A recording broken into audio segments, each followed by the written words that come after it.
একাত্তরের মহান স্বাধীনতার ঘোষণার এই দিনে একাত্তরের মুক্তিযুদ্ধের পক্ষের সকলকে শুভেচ্ছা অভিনন্দন জানাই।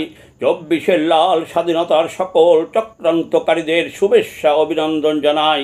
তারা টাকার বিনিময়ে চক্রান্ত করে মিথ্যা আজব গুজব কথা ছড়িয়ে সাজানো গোছানো একটি বাংলাদেশকে ভাঙ্গা দেশে পরিণত করতে পেরেছে। তাই একটি ছবি 52-র ভাষা আন্দোলনের, একটি ছবি 54-র নির্বাচনের, একটি ছবি 58-র মার্শাল্লার বিরুদ্ধে রুখে দাঁড়াবার, একটি ছবি 62-র শিক্ষা আন্দোলনের নেতৃত্ব দেবার, একটি ছবি 66-র 6 দফা ঘোষণার, একটি ছবি 69-এর গণ আন্দোলনের নেতৃত্বের, একটি ছবি 70-এর নির্বাচনের, একটি ছবি 71-এর 26শে মার্চ প্রথম প্রহরে পূর্ণ স্বাধীনতা ঘোষণার, একটি ছবি বিশ্ব দরবারে যার পেয়েছে যোগ্য আসন, একটি ছবি 24-এর লাল স্বাধীনতার নামে পাকিস্তানি রেখে যাওয়া রক্ত জালাল রাজাকারেরা বাচ্চারা যাকে করেছে অপমান।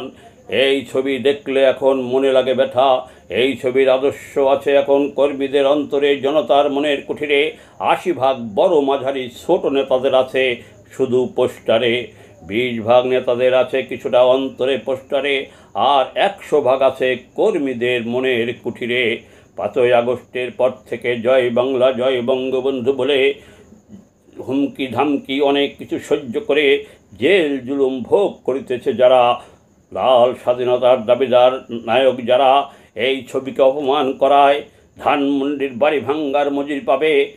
এই ছবির আদর্শের সাথে বেইমানি করেছে এমপি মন্ত্রী বড় মাঝারি নেতা নেত্রী যারা দলের নাম ভাঙিয়ে কোটি কোটি টাকার মালিক হয়ে অবহেলিত কর্মীদের খোঁজ খবর না নিয়ে পোস্টারে ভালোবাসা দেখাচ্ছে। আপনাদের এই ভালোবাসাকে ধিক্কার জানাই।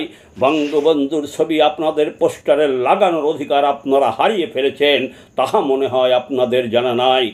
500,000 কোটি টাকা খরচ করে যদি চক্রান্ত করে শেখ হাসিনার সরকারের পতন করা যায়, সাজানো গোছানো বাংলাদেশকে ধ্বংস করা যায়, ধানমন্ডির বঙ্গবন্ধুর বাড়ি ভাঙা যায়, যে বাড়ি থেকে বঙ্গবন্ধু স্বাধীনতার ঘোষণা দিয়েছিলেন, আর আপনারা পোস্টারে আর ব্যানারে আপনাদের সেই ছবি লাগিয়ে আপনারা অ্যাড দিচ্ছেন, কর্মীদের খোঁজ খবর নিচ্ছেন না।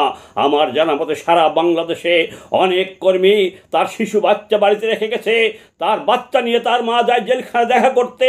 ঈদের সময় রোজার মাসে তার বাচ্চারা বলছে, আব্বা তুমি ঈদে কি আসবে না, আমাকে কি নতুন জামা দেবে না? এই কথা অনেক জায়গা থেকে আমি শুনেছি, আমি নিজে স্বচোখে দেখে এসেছি। আর আপনারা পোস্টারে বঙ্গবন্ধুর ছবি লাগাচ্ছেন, বড় বড় লেকচার দিচ্ছেন। লেকচার বন্ধ করেন। বঙ্গবন্ধুর বাড়ি ভাঙার অপমান, তার ছবির অপমান যতদিন না নেওয়া হবে ততদিন আপনাদের পোস্টারে বঙ্গবন্ধুর ছবি লাগানোর কোনো অধিকার নাই। আপনারা অধিকার হারিয়ে ফেলেছেন। জয় বাংলা, জয় বঙ্গবন্ধু, জয় বাংলা বলা কর্মীদের ইনশাআল্লাহ জয় হবে।